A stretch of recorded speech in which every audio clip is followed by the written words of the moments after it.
The City of Marine City Commission meeting is called to order on Thursday, January 18th, 2024 at 7:01 p.m. And can we have a moment of silence to send our positive thoughts and prayers to those in our community that need our support?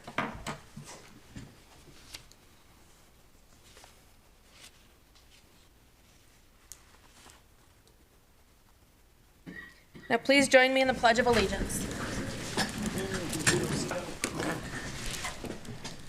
I pledge allegiance to the flag of the United States of America and to the republic for which it stands, one nation, under God, indivisible, with liberty and justice for all. Can I have roll call, please? Commissioner Bryson. Here. Commissioner Hendrick. Here. Commissioner Clausen. Here. Commissioner O'Brien. Here. Commissioner Rourke. Here. Commissioner Ross. Here. Mayor Vandenbosch. Here. City Manager Atkins. Here. And on to item number 4, approval of the agenda. Can I have a motion to approve the agenda? So moved. Support. Okay, motion and a support. Any discussion? Okay, all in favor? Aye. Opposed? Carries. Item 5, presentations, proclamations, and recognitions. We have none tonight. And on to item 6 for public comment. Anyone is welcome to address the City Commission. Please state your name. Limit your comments to 5 minutes. Commission will not respond, but will follow up as necessary. And please remember to guide your comments to us at the Commission and myself.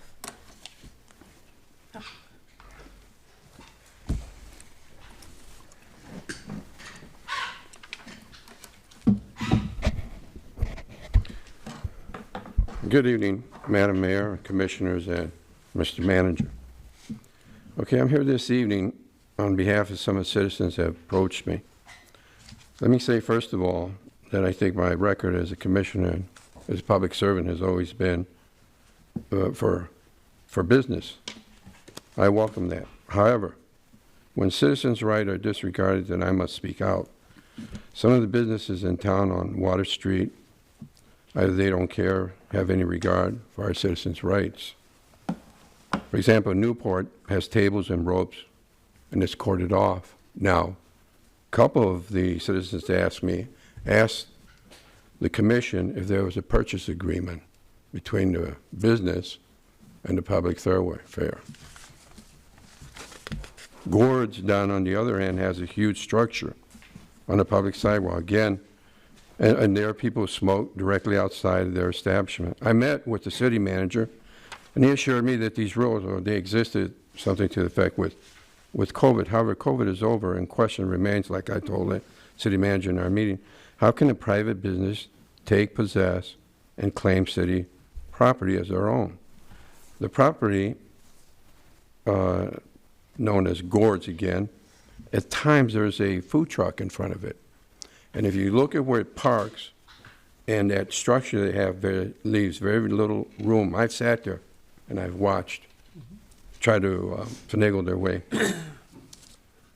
Now, I'm asking you to pay very close attention to what I'm saying here tonight, because some of our citizens are very disappointed and upset over this lax attitude by allowing these things to happen in the first place. There's a lot of stuff obstructing our sidewalks. I'm asking you not to deafen your ears. Listen to what I'm saying to you, because I brought this up before. Remember, the citizens come first. Don't have that attitude like Chief Hislop did when he took down our no U-turn signs. And he came to you and he told you that because everything was working, I'd like to have him take them down.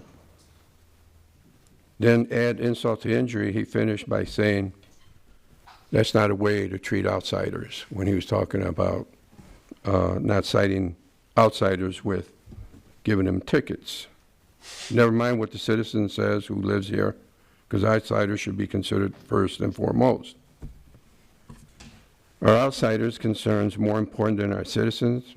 May you represent? If not, then act like it and do something immediately for your constituents, because these are obstacles that are on these sidewalks. Now, either it belongs to the public or it belongs to them. I don't know. But I don't know how that works. And I came and I met with the city manager. I also mentioned to him this light over here on Main and I think it's Broadway, right in the corner there. That light, that traffic light doesn't work properly, I know, because the guy almost ran me over one time. And I asked him to look into it. I asked Mike when he was here. I asked the chief about it. And I think I mentioned it to a couple of the commissioners, that when that light changes when you're crossing and it turns green, the orange hand comes up, even though I'm going across. A man was making his left-hand turn, and in the process, he was cussing me out. I don't know why I had a green light. But then I went back there, and I noticed that when it turns green, the hand comes up. And I've already mentioned, I don't know to how many people. I hope, like others in our community, that 2024 will be for citizens first attitude, because really, these are just kind of small things, but they're important. Those sandwich boards, I watch them in the summertime. I don't know how many kids I've seen them, because they're running, kids are kids, run right into them. Cars open up the door and bang into them. You know, you just got so many obstructions on the sidewalks. You know, I think something has to be done. I thank you. Anyone else? Mr. Moran?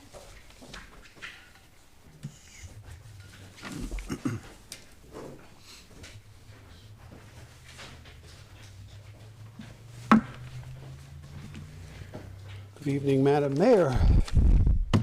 For a couple of years now, the CED board has been using a book called 13 Ways to Kill Your Community to trigger ideas for supporting and growing Marine City. One of the ideas to come out of this exercise was the need to combat blight, and specifically the need to address vacant and unused buildings in the city, especially downtown. We looked into what other communities were doing and put together a nascent group of ideas that we thought would work for ours. A lot of discussion was centered around what we thought would be the rules for enforcement, and what to do about those situations where the enforcement really didn't apply. People had situations that made it difficult or impossible for them to live up to the ordinance. We spent a lot of time on that. We passed it on to the Planning Commission, and they did basically, or we did basically the same thing that the CED board did. We researched, we had a lot of discussion and debate, and again, we spent a lot of time on enforcement and forgiveness portions of the ordinance. We tried to uncover every eventuality that would encumber a property's owner to rent, sell, or rehab the property and provide relief or support where it was needed. The ordinance that we produced is a good one, and it was adopted by the City Commission. Over time, as often happens, the actual application of the ordinance showed some cracks and weaknesses. Some factors had been overlooked in the process. It's still a good ordinance. It's one Marine City needs, and moreover, it's one Marine City deserves. The city has a vested interest in the face that it presents to the public as large, as well as a mandate to ensure public safety. Property owners have rights too, but they do not exist in a vacuum. They also have responsibilities to the community in which they're embedded. At least 18 other surrounding communities have a similar ordinance, and Algonac is now considering one itself. I urge this commission to take whatever steps necessary to repair whatever cracks there may be, but maintain the ordinance overall. Thank you. Thank you.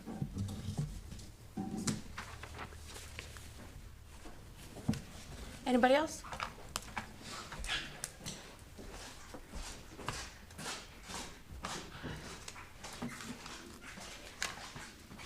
Phil Shack, Marine City resident. I want to speak on the marijuana discussion update, and it's been a while since we've had discussion on this. So, like I said before, I'm not a proponent of the material, like I don't partake in it myself. I'm neither for nor against. I honestly still think it should have went to the ballot box, but according to our city attorney, that wasn't an option, so this is where we're at now. I just want to give a reminder out to the commission that as you discuss this, you look at this, if you are leaning towards trying to build an ordinance, please, please keep in mind that you build into the ordinance all the legal enforcement that you can do. Make sure you have an ordinance that you can also enforce when people aren't following it, and to make sure that people are complying, they are following, and it's something that can easily be enforced as well when people are not following it. That's all I'm asking, is that you make sure that that's built in, so the city does have something to fall back on if they allow this to come in and people aren't following the rules. Thank you. Thank you. Hey, anybody else? Anyone else? Okay. Moving on to item 7, approval of the minutes. Can I have a motion to approve the city commission meeting minutes of December 14th, 2023? So moved. Support. The motion and the support. Any further discussion? All in favor? Aye. Opposed? Okay, carries. Item 8, under the consent agenda, we have item A, the Marine City Area Fire Authority Run Reports. B, the departmental monthly activity reports. C, the corrective amendment to the employment agreements. D, the local government approval for Two Rivers Winery LLC on-premises tasting room permit. Item E, the business license for Schneider's Motorsports and Marine. Item F, the special event permit for Marine City Chamber of Commerce Fire, Ice, and Spice Festival. Can I have a motion to approve the consent agenda items A through F as presented? Make a motion, we approve the consent agenda letters A through F. Support. The motion and the support. Any further discussion? Okay, roll call vote, please. Commissioner Bryson? Yes. Commissioner Hendrick? Yes. Commissioner Clausen? Yes. Commissioner O'Brien? Yes. Commissioner Rourke? Yes. Commissioner Ross? Yes. Mayor Vandenbosch? Yes. Motion carried. Okay, on to item 9, which items removed from consent agenda, and there are none. So on to item 10, financial business. 10A, expenditures, including payroll for $867,621.18. Madam Mayor, Yes. if I may, I just want to point out to the commissioners, to the public, that this is a larger expenditure report based upon us only having one meeting in December, and also the year end. So we have a number of year-end expenditures that are paid generally at the end of December or 1st of January, and also settlements on taxes. And as most of you know that own property, it is a frenzy of tax payments that come in at the end of the year prior to December 31st. So this is a higher expenditure than normal. Okay, thank you. Right, can I have a motion to approve expenditures, including payroll, in the amount of $867,621.18? I'll make a motion, we approve expenditures, including payroll, for $867,621.18. Support. Okay, the motion and the support. Any further discussion?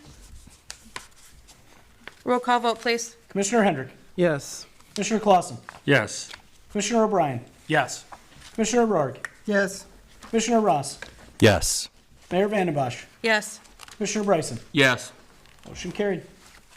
Okay, item 10B for preliminary financial statements. Can I have a motion to receive and file the preliminary financial statements as presented? So moved. Support. Okay, the motion and the support. Any further discussion? Katie's doing a great job. All right, all in favor? Aye. Opposed? It carries. Under 10C, we have the Resolution 001-2024, the Notice of Intent and Declaring Intent to Reimburse. Can I have a motion to approve the Resolution 001-2024, resolution authorizing notice of intent and declaration to intent to reimburse? I'll make a motion, we approve resolution number 001-2024, notice of intent and declaring intent to reimburse. Support?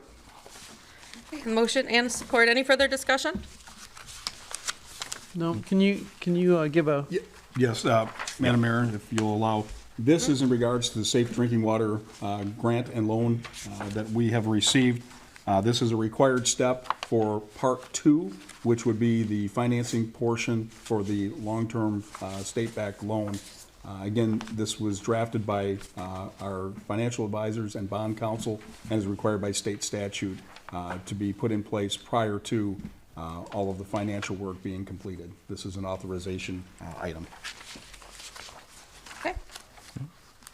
Right, so we had last time approved the use of Miller, Canfield, Paddock, and Stone, and then this time, now they have produced a work product that allows us to make the request to borrow this money, and we promise to reimburse it. And this is a $20 million bond for 40 years. Although the amount is anticipated to be in the area of 13 million, again, I Yes. believe in the presentation, we want to have enough buffer in case there was some other type of issue, but we do not anticipate it being beyond what the estimates are. All right. Correct.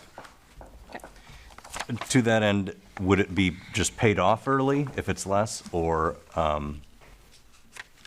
less amount paid? Less amount. Okay. The bonds will only be for the amount that's necessary, but again, this gives us an opportunity, if there was some type of issue that were to come up, we wouldn't have to go and start the process over. But it Understood. is anticipated that it will be much lesser amount. And then all of those details prior to a bond sale, we'll have some other resolutions that will be coming in front of the commission for approval in the public as we work down this path. Yep. Thank you. You're welcome. Okay. If there's no further discussion, roll call vote, please. Commissioner Clausen, Yes. Commissioner O'Brien, Yes. Commissioner O'Rourke, Yes. Commissioner Ross, Yes. Mayor Vandembosch, Yes. Commissioner Bryson, Yes. Commissioner Hendrick. Yep. Motion carried. Okay, on to 10D, Resolution 002-2024 for the Poverty Exemption Policy and Guidelines. Make a motion that we approve Resolution 002-2024, Board of Review 2024 Poverty Exemption Policy and Guidelines. Support? Okay, motion and support. And then for discussion, City Manager, would you like to? Yes, this is a process that's actually set forth in state statute under the Michigan General Property Tax Act for folks that meet a certain income framework for poverty, that there is a process to go through and get some tax relief by seeking a poverty exemption. Each year, it's recalculated based upon the framework set forth in the state statute, and this is this year's details for the poverty exemption process. Any further discussion? Those in the public who may need to utilize this, please look at the guidelines set forth in here and see if you may qualify. Okay, if no further discussion, roll call vote, please. Commissioner O'Brien, Yes. Commissioner O'Rourke, Yes. Commissioner Ross, Yes. Mayor Vandembosch, Yes. Commissioner Bryson, Yes. Commissioner Hendrick, Yes. Commissioner Clausen. Yes. Motion carried. Okay, on to item 10E for the authorization for reinvestment of surplus funds. And prior to making the motion, would you like to speak on that as well? Yes, based upon the city's revised and amended investment policy, as the commission is aware, we set aside 3 authorized investments. Our first investment was a 90-day investment, and it was a treasury bill. It's coming due here at the end of this month, and we'd like to be able to have the permission from the commission to reinvest this for an additional 90 days. I will note and did put in the memo that we have done quite well. I think we were just over 5% on the earnings, and before we were earning essentially nothing in a regular checking account.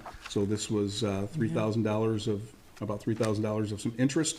And also we were able to purchase that treasury bill at a discount. So we authorized $250,000. I believe we purchased at $249,000. So it was a good 90-day turnaround, and we'd like to reinvest. Again, the numbers are still very palatable for us in investments. Okay. I'll make a motion to approve the reinvestment of U.S. Treasury Bill 912797JB4 for a period of 90 days from the date of the current maturity of 1/30/2024. Support? Okay, motion and the support. Any further discussion? A roll call vote, please. Commissioner O'Rourke, Yes. Commissioner Ross, Yes. Mayor Vandembosch, Yes. Commissioner Bryson, Yes. Commissioner Hendrick, Yes. Commissioner Clausen, Yes. Commissioner O'Brien. Yes. Motion carried. Okay, item 10F for the approval of the 2024-25 budget schedule. Can I have a motion to approve the 24-25 budget schedule as presented? So moved. Support? Okay, motion and the support. Any further discussion? The only question I have is on April 18th. You want to do that prior to a commission meeting. If, normally we would have 2 days. If we didn't need the second day, we would do it. We do have one new member, but sometimes there's a lot going on in the budget and there's a lot of discussion. So sometimes we don't always get it done the first night, but how much time are you going to do prior to that meeting, just in case? I mean, We would probably look at something that would be at least an hour and a half prior to the meeting, so Okay. 5:30 start. And depending on where we are with questions or the complexity of the budget, this document could also end up being amended. We may need an additional session. There's going to be a lot of changes this year going Yeah. forward. Some will be rather simple and probably clearer to understand. Some may take a little extra time, but we anticipate that it would probably be at least an hour and a half prior to. And depending on the questions, again, we may amend this to have an additional meeting session even okay. put 'Cause into this. I know before we'd usually do like the 11th or the 12th. We'd do 2 in a row. If we didn't need the second one, then we dropped it. But sometimes we've gone into 2 full days. I mean, it can get there and it'll depend on the budget. We're hoping that it'll be Okay. streamlined, but it will be different. Yeah. I'll assure you that. Okay. And there is a week in between, right? So the 18th, if we Yes. needed to do something on the week of the 21st, that'd be possible, you know, prior to even the commission Right. meeting, so. Yeah, we still would follow all the Open Meeting Act provisions. Sure. Right. You know, to post it well in advance. Okay. But I figure we can figure out on the On the 11th. 11th. We'll right. know, Yeah. yes. Yeah, on the 11th, we'll know if we need both another and a third or what have you, so that'll enable us to meet. And I actually on May. believe that after you receive the budget work documents on April 4th, that'll give a good indication of whether, you know, we're going to need Okay. Also a true. session or more afterwards. All right, no further discussion. All in favor? Aye. Opposed? Okay, carries. On to item 11, unfinished business. 11A is the recreational marijuana facilities update, and city manager. Probably sounding like a television soap opera. When we last left off, I believe where this item was last left with the commission is we actually had a first reading of the ordinance as proposed for recreational marijuana facilities, including mapping. And in between the first reading and then coming back to the second reading, there was a lot of discussion over the maps. We had proposed map that had a 1,000-foot setback boundary requirement. But when the maps were printed, there was a problem with having allowable spaces within that. So went back to St. Clair County, and I will say there was a delay in getting additional maps from St. Clair County. The gentleman, and I may have shared this with the commission, the gentleman who coordinates that had been off on an extended medical, so they were just really trying on a short staff to make sure that the county business was taken care of first. So we had to wait for our revised maps. We had asked for a 750-foot map, which was the next level down. And bringing that map back, we also found that we did not gain any additional properties from the 1,000 to the 750. So I had requested copies of 500-foot maps to be drawn, and you have copies of those maps. There are some copies, if the public's interested, that were out front, and they were posted on with the agenda packet. So looking back at where we last left off on the boundary items, knowing that 1,000 and 750 would not work, you have before you this evening a redrawn map, still generally the same 2 areas that were identified previously, but indicating the 500-foot requirement in place. Of course, at this point, it's up for discussion of the commission of what your next steps are. Again, if you feel that 500-foot boundary in the maps are workable, and I also did indicate on these maps that the hand-drawn notes were the property owners that did not come with the county maps, but I thought it would be helpful for you to look at. But if it's the choice of the commission to look at the 500-foot piece, it could be as simple as just changing or directing the attorney to change the language in the ordinance for second reading for a future meeting to indicate 500 feet. Or if the commission chooses to do another route, we could certainly do that. Or to do nothing would be to stick with the initial opt-out, and ultimately that first reading would be null and void. But it gives you a couple of choices. I think that you can see here, this shows a fair amount of properties that would meet the allowable criteria on 500 feet. Of course, then it's contingent upon persons taking it upon themselves to move forward and look into those properties. But they are generally all a commercial zoned setting, and you can see the indication of the buffer away from residential is indicated in red. There is a key on each of the maps as well. I have a question. I mean, before we were looking at Alger Street, and I know pretty much everything down there is industrial, yet this is showing all residential. So we have an interesting scenario down in Alger, is you have industrial zoning, but you have residential uses. So we still have a number of There's 2 houses. properties that had residential uses, and that's what kind of tipped this on there. Okay. Even though they're zoned industrial. Even though they're, yeah. The use was residential. Their use Okay. is, and we had some of that occurring up in the northern portion of the map, in the township, Yep. mostly in the township, that you had some, I believe they were agricultural uses, but they are residential. There is a residential Okay. home on each of those parcels. So again, when the ordinance was drafted as residential use, that did change those areas. But indicated, we have 2 areas, an area A and B, and then you have the drill down maps that show the properties that would fit within the parameters of an amended second reading. Okay. So there is, you're right, there is quite a bit under A and B, both of those at the 500-foot level. The thing with B is there's no single parcel that exists, right? It's all Well- encroached upon. There's one LLC. You have the one, This. 2 parcels A are good municipally portion, but owned. this is this Drive. Yeah, big, weird, yeah. I mean, if it were sort of subdivided as like, and I talked to Scott about this briefly, like a green zone, right, where we could almost plot out the legal description, you know, like you would on a, I think if someone were to, Commissioner, if I can, no, go ahead. I think if someone were to, let's use that example on, I guess, B, that L&M real estate holding. If somebody were to request a lot split, they'd go through the land division process and then would do the surveying and create legal descriptions. Essentially, the basic footprint we see here now would then be changed and amended to reflect any approved lot split. So, and I'm just saying for an example point, perhaps there could be 4 individual lots split out of the main parent parcel. So the map would then change and show 4 parcels allowable within that same basic footprint, correct? Well, yes and no. I mean, if we were to create the ordinance prior to any lot split occurring, right, then do we have the ability to create a zone within a lot?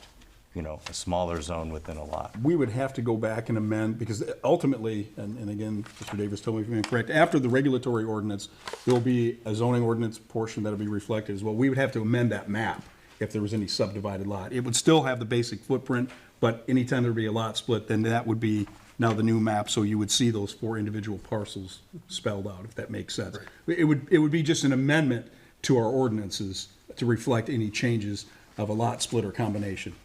Okay. Because the other thing that I figured is regarding A, you actually do have, you know, kind of a portion that at least has full lots within it. So if you took, after you've already headed all the way north on Industrial Way, which, as a segue, let me ask, is Industrial Way a public or private road? There's only a small portion, I believe, that was ever dedicated as public, Okay. but was not fully extended, so it's platted but not developed. Due to wetlands. Ah, okay. Because, yeah, this, you know, lot 2072, 2073, 2074, and 2070 all seem to me like, you know, there's a very small edge on 2072 that's within city residential, and that's, again, you know, somebody noticed that there was a house across the street there, so it's a small distance from So any of those You know. parcels would be subject to either getting a public road extension or an approved shared access agreement or approved private road. They Right. would still have to go through an approval process to get the access point. But if they do Sure. that, then certainly they're, And, okay, so what I guess I'm wondering is, would there be any issue with, identifying that as a, so to speak, green zone, even though, it infringes on, I don't know, maybe 100 feet of the 500, in one residence? But again, it's a whole parcel back off the road. So it sort of provides what's in New Baltimore in terms of being a pocket. My understanding of what they did in New Baltimore was there's actually houses that back up to it, and they said, everything is good. I'm not entirely sure of the ordinance, Bob, maybe you have more details on it, but they basically had to say setbacks can be almost zero, on this, because there's like a wall. If you notice, it's kind of it'd be the eastern side, kind of northeastern side of that industrial complex that they had zoned, okay to have those facilities.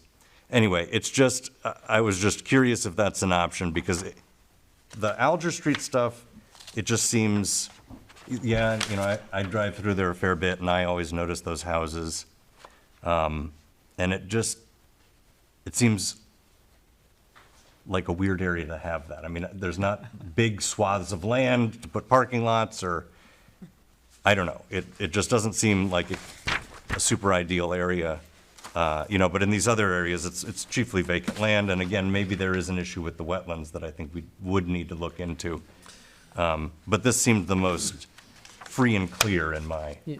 But if property changed down on Alger Street, then it would be Yeah. back open. right. If it changed, then we would, again, the same process could come back and amend a map And, if other properties. I mean, I know one of the people that owns one of the properties, and the other property, I believe, has been sucked up by some company. okay. And the other one, it could be sold off at any time. Okay. But, at this point, but again, it could change. So that could open up another area, is all I'm saying. These maps are what? 500 feet? and- 500. Yeah. And what else? Just 500. So we had the 1,000, Well, that's, 750. I made a motion when we started this, Yeah. 1,000 feet. That's what Right. we were supposed to be looking at. Right, and 1,000. When did we change it to the, 1,000 feet did not allow us any properties that would have been within any zone. So we asked the county to draw a map showing us 750 feet. That still allowed no properties. 500 feet is the minimum that would show some allowable properties if the commission approves. New Baltimore is to the property line of the residential, not to any wall or fence. It's to the property line in New Baltimore. Right now, we got notice, I have understanding from the clerk, that the cloud is leaving New Baltimore. They're not growing there, and they're pinned in, and that's an industrial district area. And for anything going down into the mall area and residential where the kids are either to go, I think it's the wrong place to put anything. I believe here, not too long ago, they just had some showings at the show where all the kids from the school went. So they had all 3 theaters full of kids. So and it was a school outing. So I'm not how you can't go where we're at a school. So if the school's got an outing somewhere, would you say you can't have an outing because it's in the district of the marijuana? I don't know anything about outings or regulations. I don't know. Facilities. And these, I mean, I don't know. Just Is the confirm with cloud, Mr. is Davis. cloud is just closing, right? They're closing down, right? Yes. Yeah, but I don't think they're being replaced. No, they're not being replaced. Right. And here we're well with, well outside of the distance Yeah. for anything with the theater. Well, didn't we have some areas in a 1,000 square foot area When you with applied, setbacks? Bill, when you applied the 1,000-foot set buffers, there were no areas, and you really can't enact an ordinance that is ineffective. I thought we had 2. But I mean, originally, we were told at the Yeah, 1,000 but foot it there was, didn't- it but didn't. obviously the Yeah. map was not We- correct. We had thought that we had two, but they were actually commercial or industrial zoned with residential use. And that was the issue, because our ordinance reads residential use. So then we went to 750 and the same result. And so 500 opens up real space for the use. Well, those You don't parts- want to enact an ordinance that doesn't allow for property to be used for the manner of the ordinance. So we're looking Well, at, originally, we opted out, and the reason we're doing this is to just cover our bases, but then hasn't there been already a court case on that? I don't think we've had a court case. Not here, talking about in Port Huron. Well, there's court cases in different jurisdictions, but we were trying to do a turf-oriented ordinance that if you had land in a certain area that met the buffers, you were deemed to be a permitted use with no further action by the applicant except the application process itself. Yeah, without all We that we land, weren't putting a cap on the numbers, we weren't putting a cap on okay, well, that, number of that, establishments. We were just saying, if you're in this box, make your application. the zoning for the agricultural and residential, that's the parcels that are in the township. On map A, yes, those are Yeah, township And the- properties that have a and- residential use on an Right. agricultural. yeah, it's agricultural residential, but it's zoned. Yeah. So it's zoned residential use too, so. Okay. I don't have any issues with the 500 foot issue. I mean, it gives us something. so would we have to amend, we did a first reading at 1,000, so we would have to amend that to be 500. I mean, I think that, and Mr. Davis, you can correct me if I'm wrong, but I think if the majority of the commission feels that you wish to amend the language for second reading to reflect 500 feet, just instruct the attorney to do that and bring it back at a future meeting to consider second reading. You've already had a first reading, so now you would be going back to a second reading with the change. I'd just like a little bit more clarity on what exactly that would mean. So the maps that we'd been presented show red hatched areas, white hatched areas, that I believe means residential, and then this kind of blue shaded area that indicates Cottrellville ag properties, right? So Would those be okay or deemed or ignored, or what? I guess I'm trying to understand what. yeah, so the red shaded means that the buffer is not allowable because of the 500-foot buffer for residential in the city. The blue is actually Cottrellville, they're agricultural zoned, but they have residential homes on those Residences on, properties. right. So that's the blue. The white is essentially the property that would be an allowable, available use. White And only. there's a small, on the other map, there is a small little kind of religious shading on one portion, but that's the only other key. So white is like green and good, red is no, and blue you can treat like red. It's, White is the green zone. yeah, white is the green Right, zone. so to that end, I mean, at least in the A-zoned map, there's not a single parcel that wholly, right, is free of any, Not in its entirety, that's correct.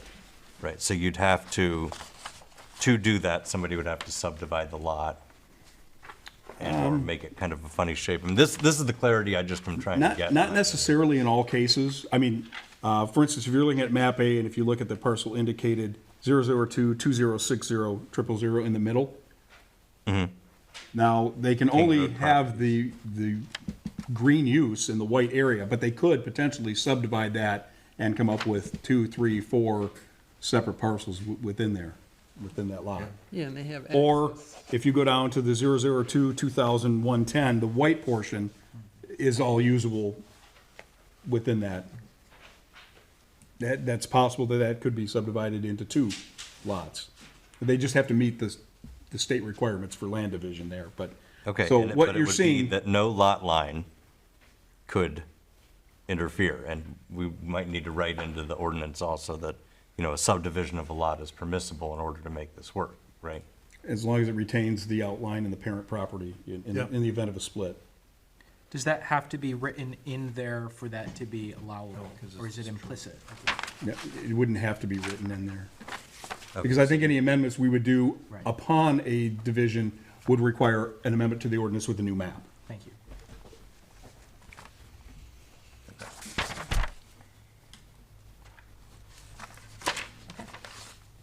So, again, to reiterate, only the white areas of our maps would be permissible for any property to exist. Yeah, the white, Brian, for going with your lingo, is the green zone. There you go. Right. I mean, there is sort of a goofy landlocked one. Yeah, up at the top there, Yeah. yeah. This over here. I mean, would it behoove us to shade that out since it's landlocked, or? The city could make a lot of money if we sell the, What, the treatment- wastewater plant? Wastewater treatment plant. Yeah. I don't know if we'd want to Yeah. necessarily shade that out, but I would tell you, I highly doubt, because it's such a small sliver, that it would meet the zoning ordinance for a Right. building to be constructed, Wouldn't wouldn't even meet be buildable setbacks. land, yeah. Because anything here still has to meet planning and zoning Yeah, for has to be development of building. buildable land. So that one, yeah, it likely would not be a legal conforming portion of a lot to build on. Following up on Phil's comment during public comment, I also drafted an application that's about 3 pages long that lays out the need for an odor plan, the need for a lighting plan, the need for a security plan, the need, and all the criteria. So it's been in the packs a couple of times, and I'll make sure everybody gets that. So you see what an applicant would, if they get their prior approvals with the state, they have to show that they've kind of have no blemishes with the state on other projects or other facilities. So it's a pretty robust application process. It has the fee structure that's allowed by the statute. And it basically, Phil, for your edification, requires a pretty intense site planning that, governs everything from wastewater to garbage to lighting to parking to odor control to venting to make sure that things are in proper order. And it does have the enforcement mechanisms you were asking about. So the, 0048, I'm talking about B here, that would be accessible by Thompson Drive, right, which is. Correct. So if that were subdivided, that could be a spot. Again, I would, for clarity, I think that I would still put something about that being landlocked, that area just below 0038. And again, you have to always remember too, this map could change at any time, Due to property sales and things like this, yeah. change in use. Yeah. So how about that then? What would we be forced then to redraw a map every time a property is sold? I mean, I'm just trying to lay down what, Well, it depends when the application comes along. Every time an application comes along, you then look at the buffers. okay. And what you're saying is the buffers could over time change, right? Due to different uses. Right. Changes in uses. In that process, could we request that, some fee is attached with us rerunning the buffer zones? Yeah, and the applicant in the application process has the burden of showing you that they meet the buffers at the time. Okay. I think I'd still want to double check them every time. though. Well, you will. You will. Yeah. Yeah. You will, but, their application will present, we're in compliance with the buffers. Right. Yes, you will have the vetting process of that. And again, the funding to pay for it. It's that application process that you get a pretty robust application fee. Okay. That's built into that fee, you're saying? Right. Yeah. Yeah.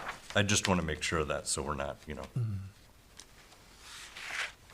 having people complain about tax usage for that.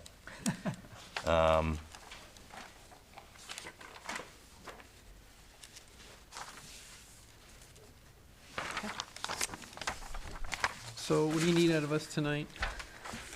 I think that if the commission is in at least a general consensus from discussion of wishing to have the city attorney make changes to the changes to the ordinance, then a motion would be appropriate to change the setback to 500 feet and bring that back for second reading to the commission.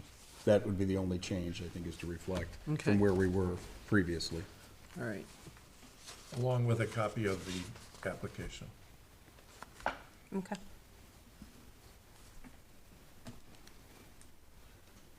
And again, that those setbacks be specifically reflective of what we viewed tonight, Okay. Okay, so I'll make a motion that we go back and look at, you want us to change?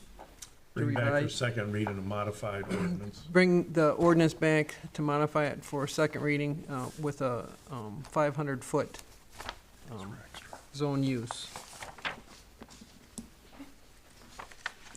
Support? Okay, motion and a support? Again, is there any more verbiage that we need to put in there that they specifically reflect these, that we saw tonight? I just feel, saying 500 feet generically could lead to ambiguity. Well, the map will be included with The map will be an Yeah. attachment. Okay, as an exhibit. And then we had still time to review it and ask questions Sure, before. yeah. Gonna come back again, yeah. Yep. Is this a roll call vote? Yes. Yes. Okay. Right, the motion, the support, any further discussion? It is now. That's right. Roll call, please. Commissioner Ross. yes, with the amendment that the maps seen tonight are specifically what are reflected in the 500 feet. Mayor Vandenbosch. Yes. Commissioner Bryson. Yes. Commissioner Hendrick. Yes. Commissioner Clausen. No. Commissioner O'Brien. Yes. Commissioner Rourke. Yes. Motion carried. Okay, on to 11B, vacant building ordinance update discussion. And I'll go ahead and, city manager. Thank you. One of the other items in the 2B continued list, as the commissioner will recall, we had some discussion and pretty much a moratorium on enforcement of the vacant building ordinance to allow administration time to review concerns with the city ordinance that we have in place and also do some comparisons with neighboring communities. So I provided information to you, and also if anybody in the public needed a copy, we have extra copies out in the lobby, and this was on the website of 18 other communities that have similar ordinances to the city of Marine City regarding vacant building. I will tell you from looking at all those, and if any of you want those specific ordinances, I have all of them from the other communities, but it was quite a thick packet to put together. They are essentially all the same premise of the ordinances. They almost read identical with some minor differences. So what I've tried to put together for you is looking at the spreadsheet is the 18 communities that we looked at of comparisons. I again will tell you most of the ordinances are all the same. They have the same basic intent, is to keep properties maintained, to encourage businesses to be operating in those buildings rather than buildings being vacant, and to address situations for emergency contacts that we always have a contact of the person owning the property, an agent or a person in charge of responding to the building in case of an emergency and those type of things. As you'll see from this spreadsheet, it is all over the page. I would say that we have a good ordinance, but from my opinion, we have some needs for some TLC and addressing some issues that have come up since the ordinance was enacted. The ordinances fluctuate from requirement, they all have a requirement to register of these 18 vacant properties. Those time frames fluctuate from as little as 15 days, upon 15 days of being vacant, to 30, upwards to, I think the top max was 90 days, and ours is a 90-day requirement. There are a couple that I've indicated that have a little bit of a quirky twofold. Durand has a general 30 days, but 15 days if it wasn't registered and somebody noticed it. The same with, I believe, might have been Pontiac as well. So those are the two oddities, but pretty much the rest are standard. All of the communities require a fee for registration. Some require a fee for registration and monthly fees or quarterly fees or 6-month fees or annual fees. So I've tried to indicate those. But what's common across the board is there is a basic registration required from every community. Our registration, by the way, is $75 and it escalates on 6-month increments. Most of these communities are either a 1-year annual registration or some, as I've indicated, are 6 months. The majority of them follow the same as our ordinance. It's for commercial or industrial properties only, although some communities do require residential, and some treat multiple family residential apartment complexes as commercial. So ours is strictly just commercial, meaning bricks and mortar stores, not residential use of any type. Again, those fees, some hit the high water mark of $500 annually. Some are $1,000. The $500 ones are those residential uses. The $1,000 are commercial, where you see $1,500. Again, the registration is required. One of the items that I was looking at specifically is we had a concern from a couple of businesses here that only do a temporary or seasonal type of operation. We do not have that provision. That's one recommendation that I would have, that we put that into our ordinance. And not very many have that, but I think that in a community like Marine City, when we are a tourist seasonal community, that makes sense for us. Management agent, some type of management agent is generally required in any ordinance. It doesn't mean an actual agent per se, a person who's the responsible party for the building, generally the owner in most cases. Emergency contact is a little bit different. Emergency contact could be somebody other than the owner, could also be the owner, but it's generally somebody who can respond to a situation of the building within a reasonable amount of time, generally 30 to 60 minutes. So if there was an open door, if there was a fire or fire alarm, that you have, if not the owner, a responsible person, because we have properties that are owned by somebody who may live in East Tawas, so they need to have a local person. Also, a little caveat, and I did put under the management agent, when it says required displayed, a number of communities require that actually a sign or placard be put in the front window of the building that says emergency contact or for response, and it states who the person is, what the phone number is. Lenox Township, surprisingly, I read theirs and it said must be a minimum of 18 by 24 inch sign in the front window on this type of cardboard. I mean, some are very specific, but I think that would be helpful to either require it in the building or require that a form be completed and be on record with central dispatch for our police and fire at a minimum for the emergency contact, and we would need to change and modify that language. All require reoccupancy inspections, so if something goes from which ours does as well, if it goes from a vacant building to become an occupied building, they have to go through and pull proper permits and have an inspection to make sure that building is up to code prior to reoccupying. The penalties are largely civil infractions, and that's where we are on ours. There are 4 communities that are misdemeanor infractions. That's really on the severe end of this for the buildings.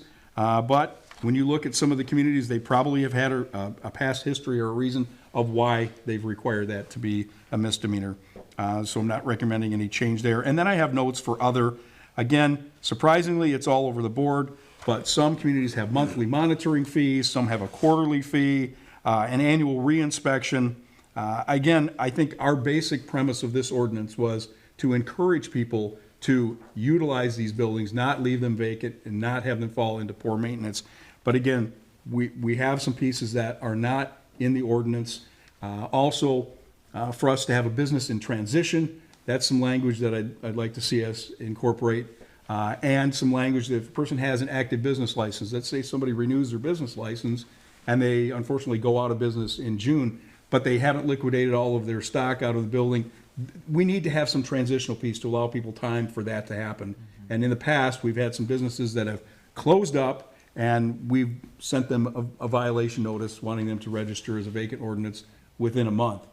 We need to realize that sometimes people need to have some time to be able to move in inventory. Now, again, when their business license expires, if they haven't renewed the business license, they're in a different category at that point. So my thought is sharing this with you, and I had thought about us just setting up a brief administrative working committee, myself, the city clerk, the city attorney, a representative from the commission, and then perhaps a member from the planning commission and a member of either the chamber or business community, for us just to hammer out those pieces and make sure we're not missing anything. But I think that we need to look at some modifications. We may want to look at our fee schedule as well, because we do have a clunky fee as far as $75 to register, and then after 6 months, now you're, I don't have it in front of me, 180, and then after 6 months, you're another, that's kind of clunky. So we might be better off just going with, here is your registration fee, and here's your annual renewal, instead of this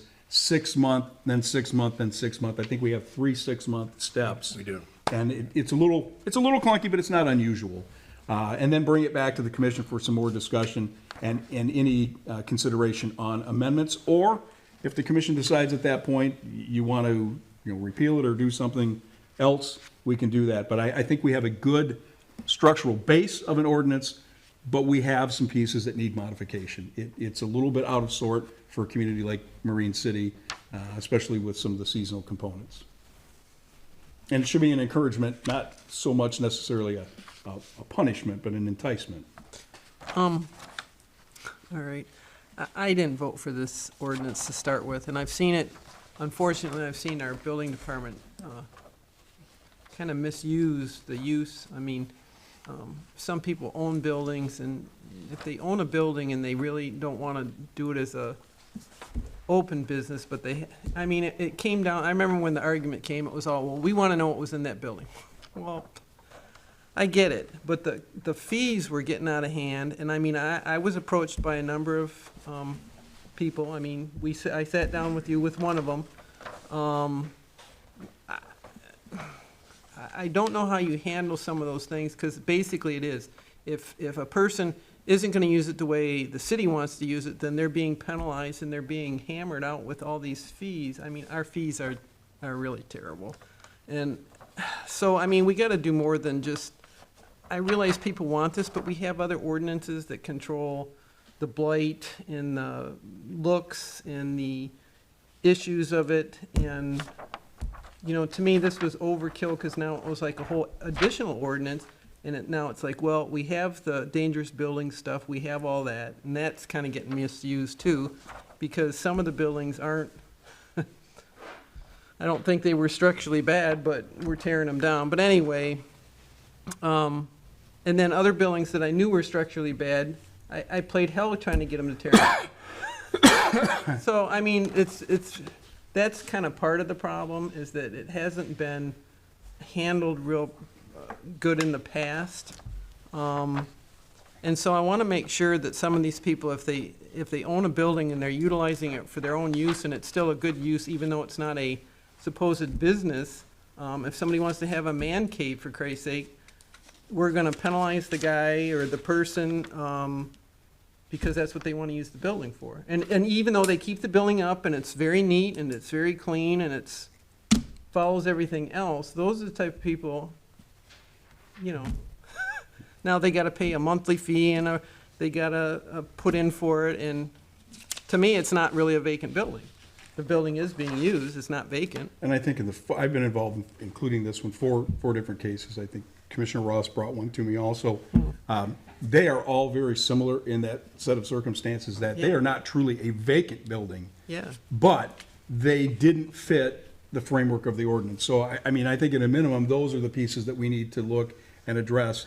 Our goal is to make sure that we just don't have a building that somebody walks away from and does nothing with, and we have no way to get a hold of somebody.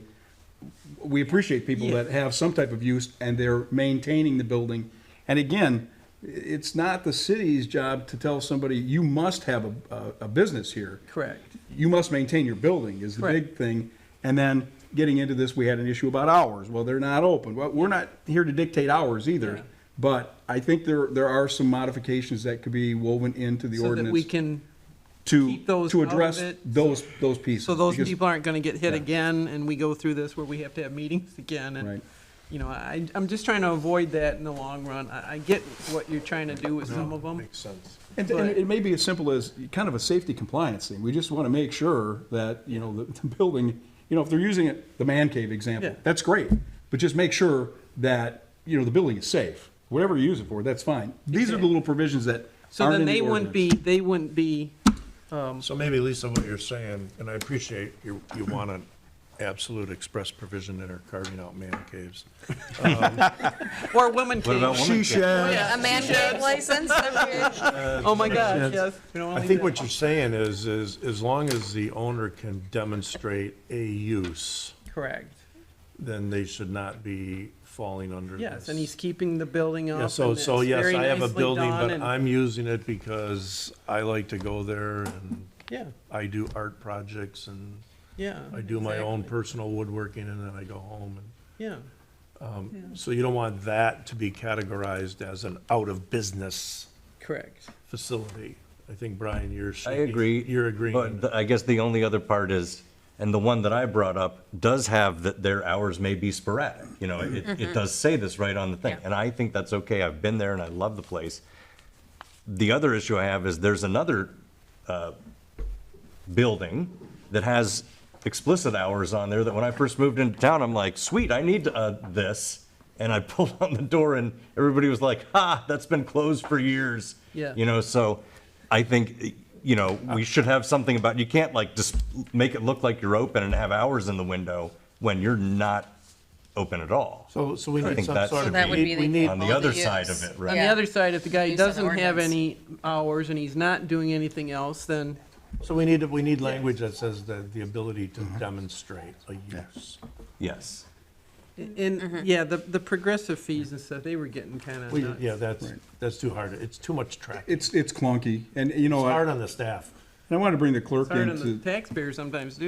I want to bring the clerk into the discussion that we have too, because we do have some people who try to play the business license game too, and so Yeah. this, Yeah, Heather. clean this up and then we can address, I think, some things that will also carry over into the business license or vice Yeah. versa that can help each of these ordinances, because Yeah, right now because it's a little tug The of business war. license one's the issue too, because I know somebody that came in right towards the end, had to pay, and then got nailed And like got a nailed month on later. this, right. Again, it's like, oh my God, you just paid, even though it was, he didn't get a whole year out of it. So yeah, we need some different structures and some of that stuff to cover some of these. Yeah, and that might be a simple solution of a pro rata. Progressive, yeah. Yeah, and for the business license, Yeah. that the business licenses are, issued out annually. However, if you just come and open your business in August, Yeah. Right. you're only gonna pay a prorated, and that's a text change. Correct. And maybe the wisdom might be that we bring this back one more time with a lot of the stuff we've learned. Yeah. Instead of forming another committee. Oh, please. Yeah.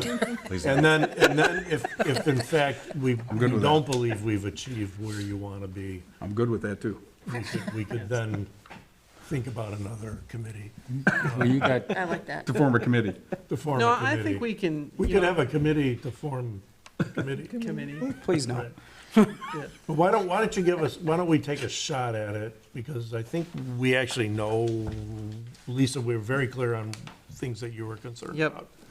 And Well- now I'm hearing, maybe we can incorporate this language of allowing allowing structure owners to be able to demonstrate to us that they have a use and that they would not fall under the ordinance.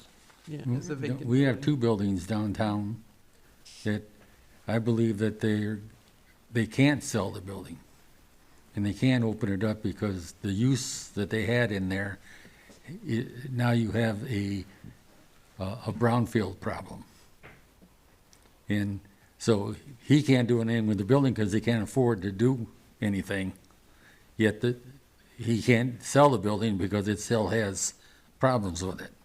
I think one of the other things too is we need to, modify language on hardship circumstances too. And that's one thing that, Yeah, so we can do why don't we, All right, prior to hammer, forming a committee, we'll. hammer something out and bring it back. And But Yeah. I think there should be a consistent thing for the emergency notice. Yeah, for all I agree, buildings, yeah.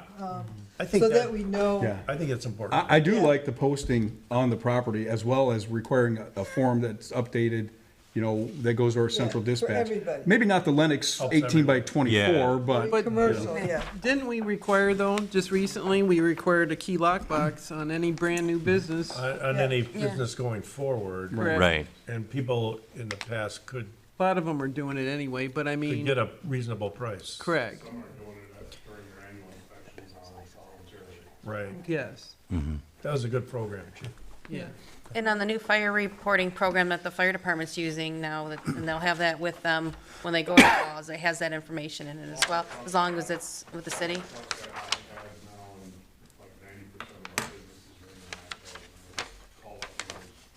Very cool. Yeah, Very nice. So do you need a motion? I don't think we to look at necessarily it need a again? motion. No. I think your All right, Bring it back. what, I'd pretty like to clear. reflect for the purpose of the minutes, though, that you know, draft a revision or something with accommodations for businesses in transition, transitional time of closing or opening, a revised fee schedule to be more simplistic and fair. Seasonal. Maybe a seasonal component. Yes, or. seasonal transitional. Not a vacant building, but not Right. technically a business, you have. to oh, deal I've with that. revised, I was trying to read my words. Revise for seasonal components. Yeah. Prorating on the first year fee, although I think that pertained more to the business license than it did this, right? So, okay. Just make it part of the overall thing that we might bring the business license back in for revision 2, or whenever it may be up for discussion again. Allow use but must demonstrate use, that handles your thing and mine, I think, and why I also had may not directly display hours if not actually open. Like it Yeah, that should be penalized, right? Language in there for hardship, which you just brought up, and emergency contact required. And then all man caves are grandfathered. yep, Yes. Man and cave she tours. sheds and whatever. And I have those 9 if you want them, Yeah, Jason. we'll get them from. Yes, that'll work. Because my notes said watch meeting. I'm gonna go back on YouTube and I'll get that list, I but just see Review. the man cave demonstration. You lost in the man cave. I was dreaming of a man cave Bottom to of put the page. downtown. Thank you. In decent handwriting. So again, no, that's pretty terrible, actually. I couldn't read one of the words. You don't. So are you wishing me luck then Good luck. for the bet? Okay. So just move on from that. No Yeah. required. Okay. We're moving on to 12, new business. Under 12A, under discussion items, we have zoning board of appeals ordinance update. And again, to the city manager. So coming up at the end of the year, when we had some members of the zoning board of appeals up for renewal of their terms, I discovered that there was actually some missing language in our city ordinance in regards to the zoning board of appeals. So we have 5 members appointed to the ZBA, and we have 2 alternates, which are allowed by state statute under the Zoning Enabling Act. However, our city ordinance states that we appoint 5 members. It has no listing of alternate members. So I'm just bringing this to you for your input. I think the solution is simple, that we just amend the ordinance to include the appointment of 2 alternates to make it legal. Because right now, we could not reappoint the alternates because it's a conflict to our city ordinance. Meets the state statute. And the purpose of the alternates, of course, is to make sure that we have a quorum. So if there's no qualms from the commission, myself and Mr. Davis will do a very simple little amendment, just adding in, again, something to the fact, and shall also appoint two alternate members, and then the term, appointments. Again, it's allowable by state statute, it just wasn't in our local ordinance, and I didn't want to go and violate the ordinance by appointing members who we've appointed for a number of years, but we'll correct it. All right, and just need a motion then to do that? Right? Or No, do it, bring it back? I think we'll bring it back, which would be just for an amendment. And then with the zoning board as well, Attorney Davis, you can do some updating training again? Yeah, we've done 3 sessions here, and we need to do it again, probably. We have a packet ready that, we hand out, and we do training, some of you, I think, have been through it, for the ZBA members. It's pretty active litigation area right now. Challenges if you grant a variance, challenge if you don't grant the variance. But it's pretty active in the circuit court right now, and a lot of it is falling down to how the ZBA handles the meetings and the hearings, and it's, Bill, you know as well as I know, the rules. I think it's very burdensome, and it's one of the toughest boards, I think, in a community to sit on, because it's so judicial, and you have to pay attention and make a record, and you have to produce supported motions based on factual records. And I think training, we should gear it back up for once a year. I was doing it once a year, and then prior folks just didn't think that it was, at the top of the list. But it's a no-charge issue. It was in my contract. So I'd like to resume that if we could. Absolutely. Good idea. Yeah, most of your ZBA stuff is bulletproof. Everybody uses the same thing. And it all starts out, basically, at the beginning of all of them is to give a variance, you want to get rid of your nonconformity. Right. Yeah, now there's a lot of sliding slope, Bill. I think you know that, if you're doing something that reduces the nonconformity, that's a favored look as well. You're not getting rid of a nonconformity, but you're lessening the nonconformity. So there's a lot of nuances going on that I think your board needs to understand. Thank you. And on to 12B for action items. We have the approval of the street lighting contract with DTE Energy.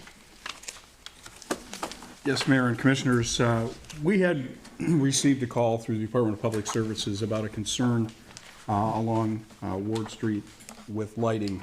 And Mr. Schmidt went out and took a look at the area. And in fact, we did have a couple of areas between existing streetlights. It was extremely dark, and they were near some of the school entrances. The school parking did not extend enough to be able to cover those areas. So as our street lighting is operated through DTE, there's a process to go through. We reached out to DTE. They came out and actually were on site, did a photometric study of the areas where we are lacking in lighting, and put together a proposal, which is an amendment to our master street light. Requesting Commission's consideration to approve the master agreement to add 2 additional street lights. As you can see, we get a discounted rate on those street lights based upon our service with DTE. So the cost for the installation of the 2 lights is $967.19. It's a one-time cost for the lights. And then this is just added on to our annual street light billing, and that's $79 a year for the lights to operate there. So in the spirit of safety, I'm requesting that the Commission consider approving the master agreement as presented by DTE to add and have these 2 lights installed. And that is all taken care of by DTE. I know. I'll make a motion, we approve the, the master agreement for municipal street lighting with DTE, including the installation of 2 streetlights for $967.19. Support? Okay, any further discussion? Roll call vote, please. Just going to ask if we needed to add the annual amount into the motion. No, that changes as set by the Michigan Public Service Commission from time to time, so, yeah. Roll call vote. Commissioner Bryson? Yes. Commissioner Hendrick? Yes. Commissioner Clausen? Yes. Commissioner O'Brien? Yes. Commissioner O'Rourke? Yes. Commissioner Ross? Yes. Mayor Vandenbosch? Yes. Motion carried. Okay, under 13 administrative reports, we have the city attorney's report. I'm good, thank you. Thank you. Will we get any updates on a few things? You can have an update on anything you want. Okay. Yeah, yeah. You should be careful when you say that to her. As that was coming out, I looked at who I was talking to. Yeah. And Yeah, there's a few things that are outstanding that we have not gotten any updates on, like UHY and some litigation and some of those things. Can we Done. get some updates? yes, Okay, I know your list. okay. Put my big item to the top, too. I know that issue as well. Okay. Item B, the city manager report, please. Thank you, Madam Mayor, Commissioners. As our city attorney's moving away from me, as you all know, I've been under the weather, dealing with a little virus that I am not contagious, and I am clear, but I want to thank all of you for your concerns.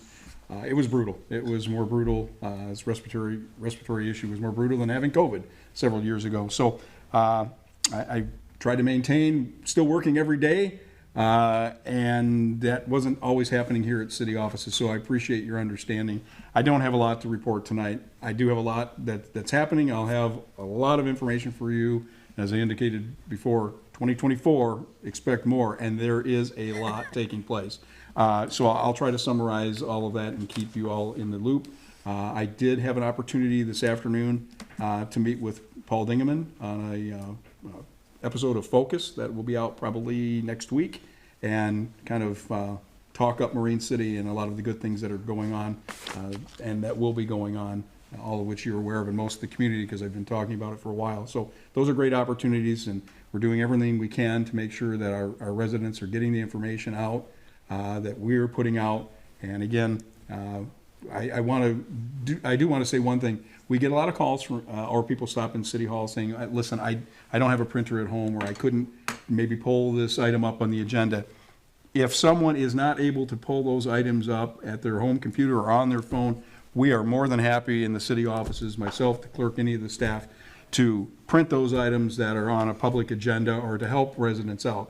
I mean, we are here to do the people's business, and the staff is more than willing to help residents out. We want to make sure that information gets out to people. So if anybody, is wanting something that's on an agenda packet that they can't pull up and print, or they can't look at, or they have questions on, that's what we're here for. We'll answer those questions, and we're making sure that anything that is handed out at these meetings, that anybody attending can have a copy, and that item or items are on the web with that web packet. It becomes a permanent, portion of the record. So I thank you all for your patience. I need another cough drop and a drink of water. Thank you very much. Thank you. I have one quick, real fast.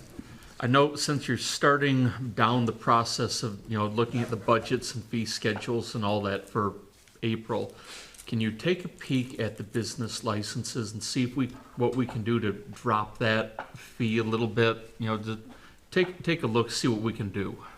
Clerk and I were just having a little sidebar conversation. We're going to look at that whole ordinance and structure at the same time. So yeah, absolutely. Thank you. Yep.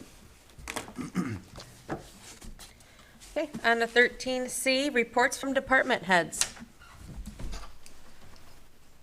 And nothing from the fire chief? I had a question for the fire chief. If there is, I think big box, Home Depot and these types of places may take them also, but does the fire department take expired smoke detectors? Thank you. I'll bring some to the next meeting. Do you know they also give out some? Yeah, that's a good point. Oh, really? And they give them out, public, so. Yeah. If you need some, get with Joe. Okay. Expired ones? Smoke. No, smoke detector. Oh, yeah. He doesn't give out the expired ones. Yeah. Give a smoke detector, take a smoke detector. Yeah, no, they've No. they've had a program. Seriously, I think it's that's- what's through Lumberjack.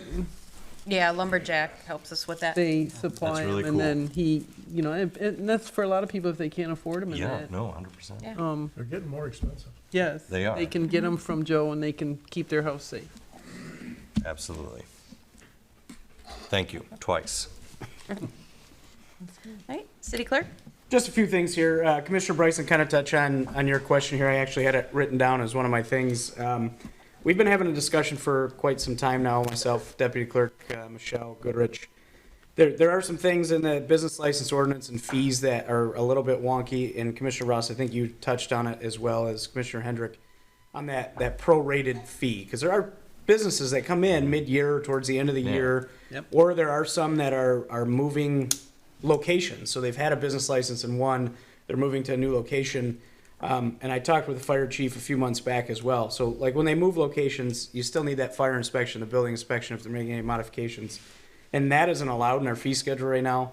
So talking with city manager, come budget time, that was gonna be one of those kind of reflections in the fee schedule, as well as maybe some tweaks to that ordinance as well. So that's coming. I just wanted to make you aware on that. Second, Granicus, our peak agenda, meeting minute software.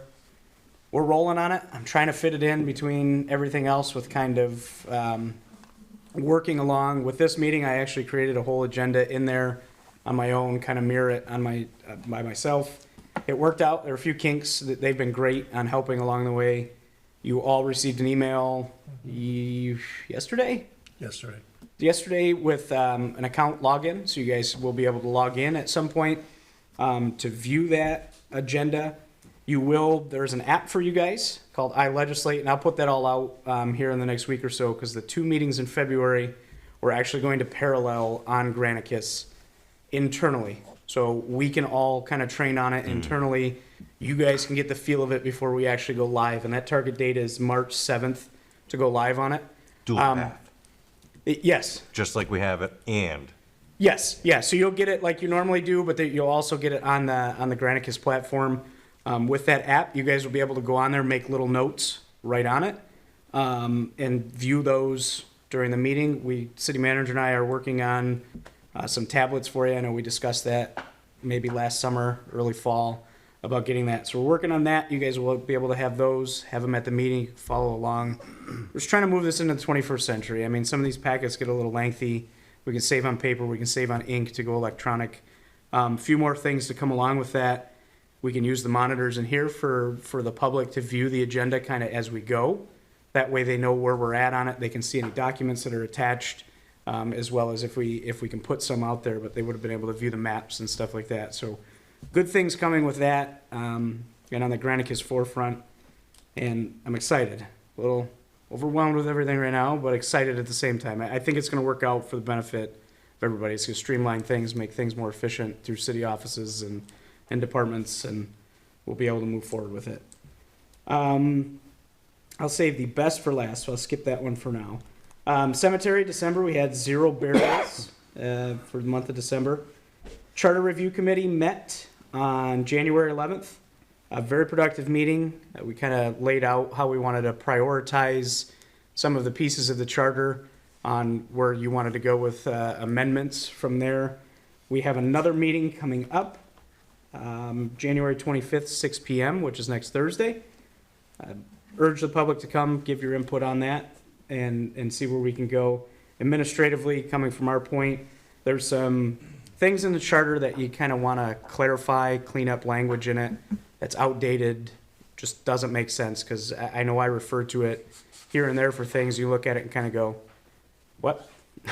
Which way is this going? So it'll be nice to get to work on this and clarify some of those things and update it. And again, January 25th, 6 p.m.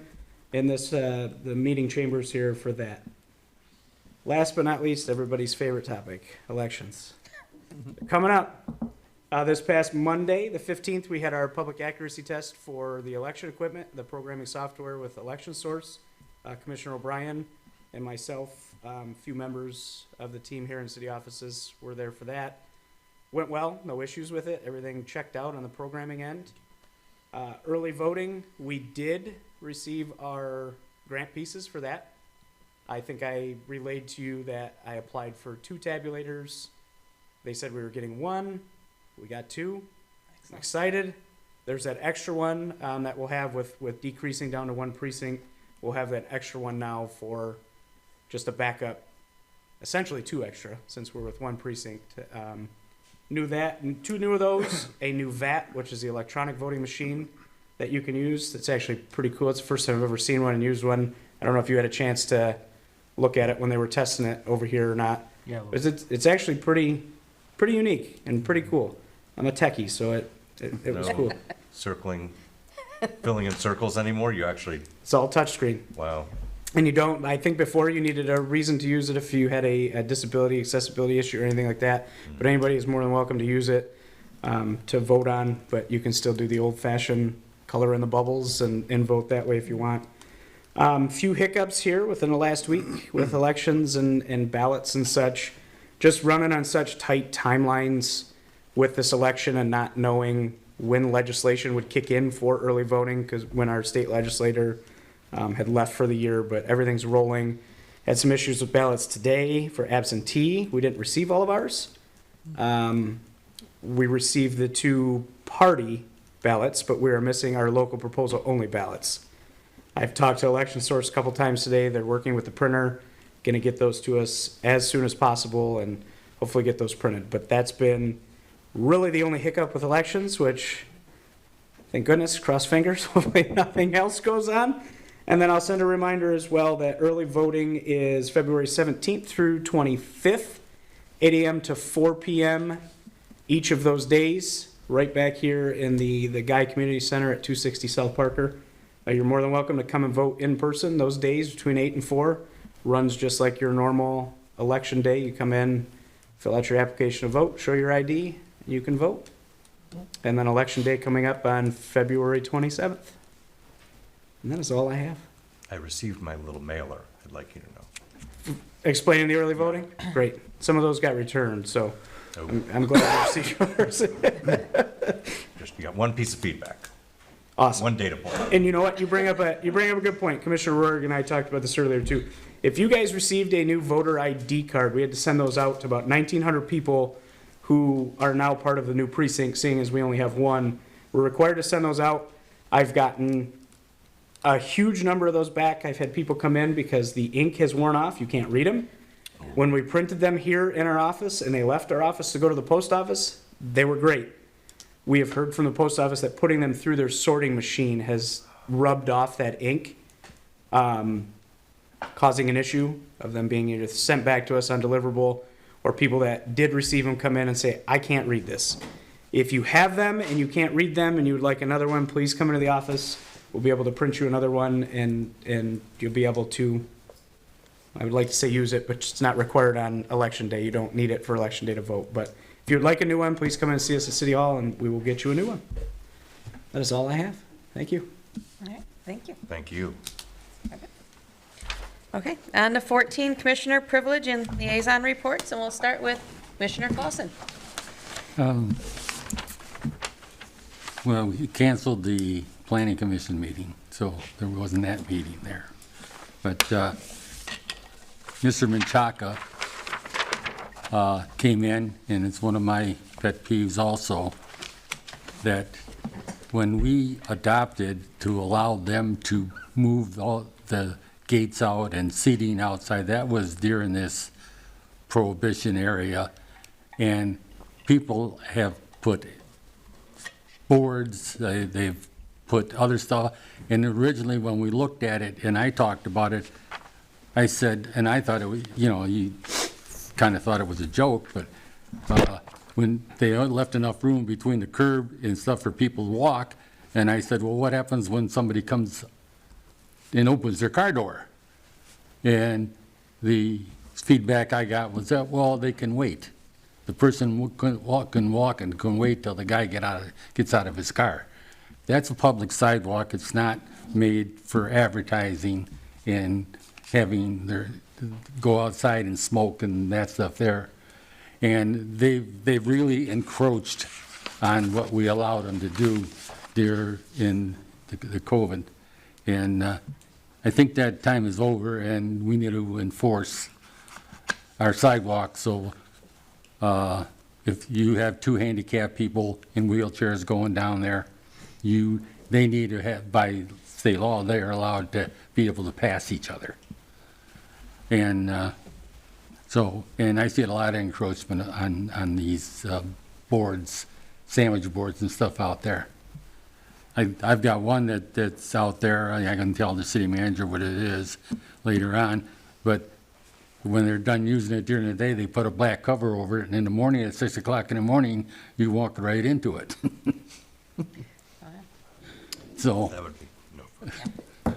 It's, and like he said, down there at Gars, they're way out into the right of way with theirs.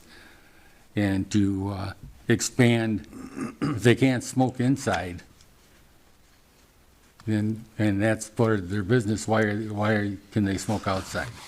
You know, these people walking by may not want to breathe that. So that's one of my things, and I agree with Menchaca that we need to do something about it and claim our sidewalks back. The other thing I had was the cemetery. I went through there the other day and was counting the cemeteries, and I know that you're replacing dirt in there, and we have black dirt. We order black dirt to put in there, but to pile up all this clay and stuff 4 foot on top of the grave, it looks bad when you go through the cemetery. I've never seen them filled up before. They usually take it down, kind of level it out, and they've got their dirt there. When it settles, they go back and put the stuff in and do the grass. But pile all this clay material and stuff up on top of, you can't plant anything in it. So just something I seen, because the Rotary Club at one time talked about hating and helping in the cemetery. So, and it's winter, and we are finally getting our snow, maybe too much, and in the cold weather, the ice. Just watch your steps and keep your sidewalks cleaned off the best you can, because older people seem to lose their balance. And the young kids too, they start running and then there's an ice patch and away they go. So be safe. Thank you. Commissioner Bryson. So as the city clerk mentioned, the committee to update the city charter did meet last week. It was extremely productive. We're meeting again next week, and I would encourage any citizen, please come speak at public comment during it, or if you can't, if you'd like us to take a look at a specific section, send us an email, just by all means, just, let us know, hey, I think you should look at section X, whatever, but let us know you think that, hey, there might be a problem. We can at least look at it for you, because we're not perfect. We might miss something. So again, if you think that we need to take a hard look at something, please let us know. And then I hope after our next meeting, we should have a much better idea as to where we're standing going forward with this process. So beyond that, I have nothing. Thank you. Thank you. Commissioner O'Brien. Thank you, and thanks to city clerk and staff for the hard work on all this material that we did today. City manager, this was quite a bit of material. So firstly, to echo some of what was said, we are kind of going into election season. I'm pretty proud and excited about the systems we have going, being part of the election, real joy. With that, I do encourage everybody to participate as much as possible, but also to double check sources as you're learning all about the election. There's a lot going on. There's a lot of sources of misinformation. Don't just take social media at fact. Please double check and find alternative sources, things like this.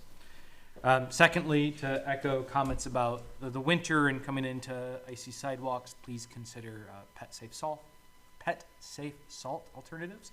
That's one thing that I care about a lot, so I walk my dogs around the city quite a bit. Good when possible. And finally, be safe and stay warm. Thank you. Commissioner Ross. As the clerk also did mention, and Commissioner Bryson, we are doing the charter committee. I just wanted to reiterate what we went through in that meeting. And also my understanding is, will we be able to record future ones? It was, requested by Phil, actually. Thank you for that suggestion. Or are we planning on recording next week's, or still just by minutes? Looking for the tape recorder as we Okay. speak. It's somewhere in here. Okay, cool.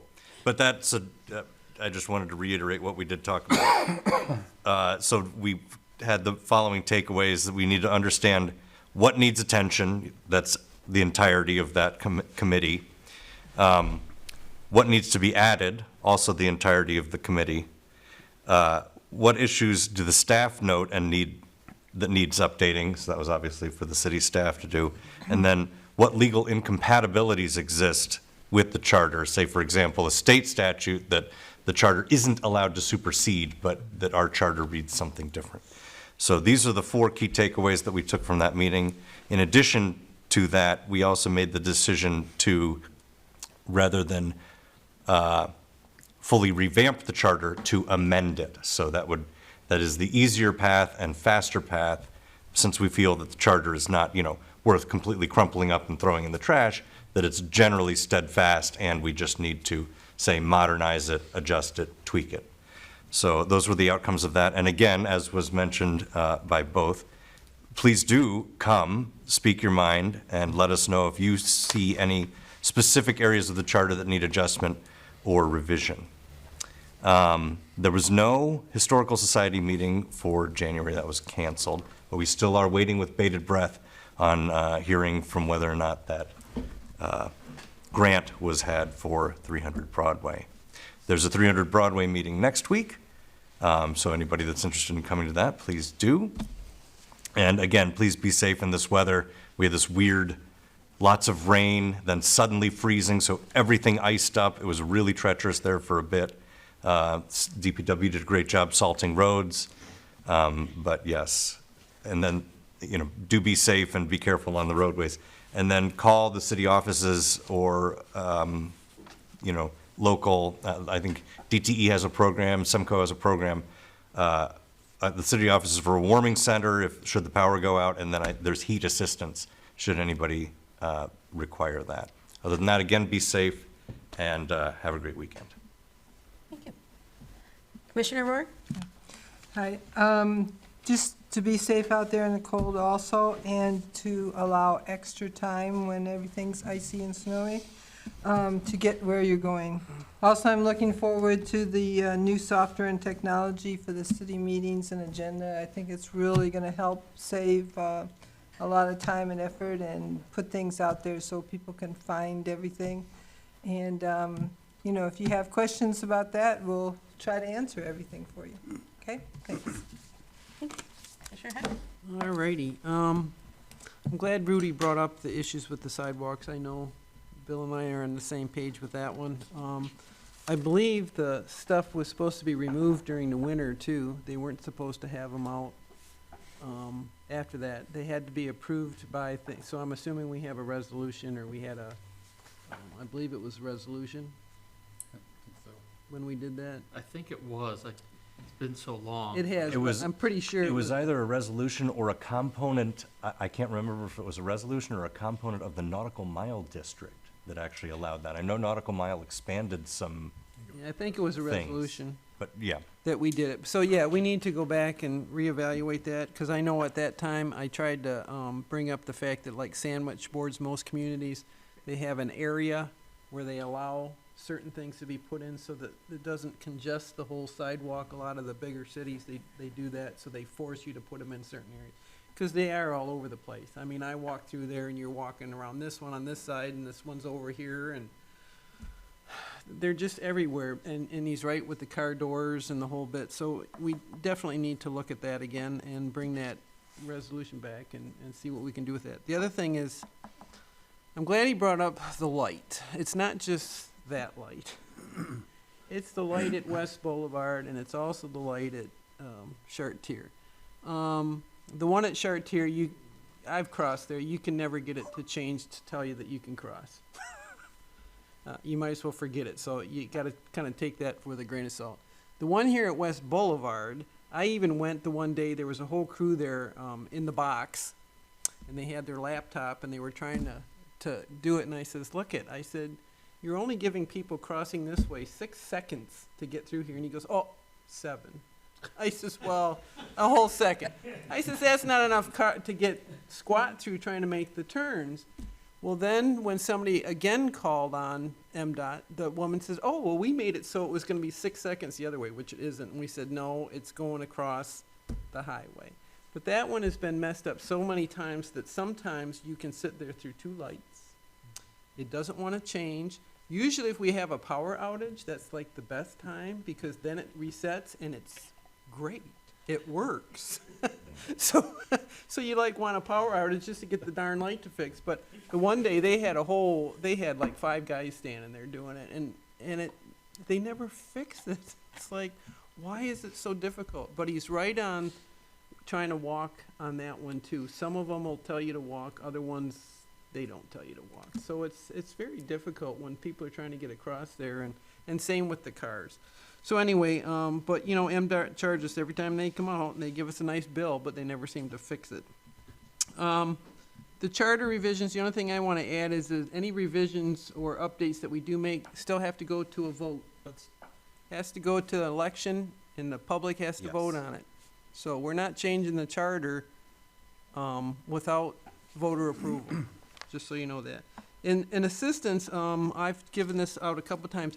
Use the 211 number. If you know anybody that's looking for assistance, for any type of assistance, there's a 211 number that they can dial that has all sorts of things for all different types of assistance. People need to utilize that number for anything they need. If it's for heat or electric or personal reasons, or you have other issues, that's what that number's for. There's a whole group of people that staff that, and they can try to help you with it. And so lastly, I just want to thank Scott and our staff. I mean, you're making real good progress. I know this hasn't been easy.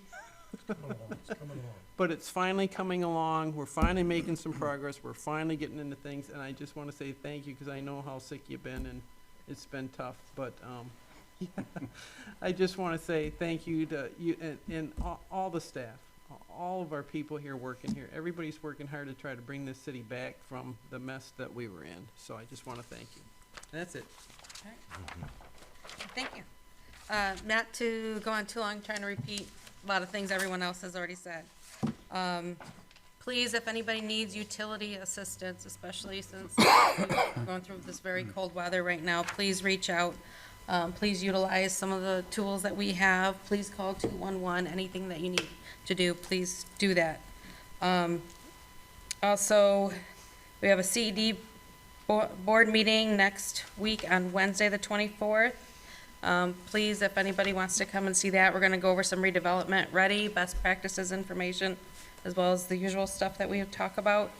The city manager and I are looking at SEMCOG's upcoming events to see what we can see is most beneficial for our city and our uses, so we're gonna be going to some of that to utilize that information. Please, if you can, look for that focus segment on Channel 6 with Paul Dingman that the city manager did. I think we're gonna find a lot of good information, a lot more accurate information out there to what's coming up with current and upcoming events and projects around the city. And if anybody, as the city manager said, if you're having trouble accessing the agenda packets, the information online, or you can't print it, you need it, please come to the city offices. They're more than willing to help you get that information, make sure you have it. And again, any of the information that we are provided here at the meetings, it will be a part of the record, and it will be available for anybody else as well. Again, like everyone else said, be safe in the winter weather and the ice. And finally, I'd just like to say, go Lions. Good luck this weekend. Alrighty. All right, and with that, can I get a motion? I'll make a motion to adjourn. Support. All in favor? Hey.